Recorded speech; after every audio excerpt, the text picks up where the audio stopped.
Good evening friends. நம்ம இன்னைக்கு எதை பத்தி பார்க்க போறோம் அப்படினா ரிங் டோபாலஜி எப்படி கான்ஃபிகர் பண்றது அப்படிங்கறத பார்க்க போறோம். சோ ரிங் டோபாலஜினா நம்ம எல்லாருக்கும் தெரியும். நம்பர் ஆஃப் டிவைसेस கனெக்ட் ஆயிருக்குது.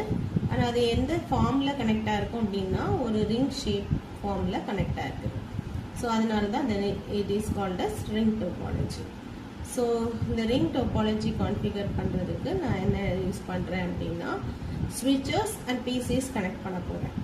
So எத்தனை devices நம்ம கனெக்ட் பண்ணனும், அதாவது எத்தனை PCs நம்ம கனெக்ட் பண்ண போறோமோ அத்தனை switches நம்ம யூஸ் பண்ண போறோம். So இங்க நான் எத்தனை switches எடுத்துக்கிறேன் அப்படினா 4 switches எடுத்துக்க போறேன்.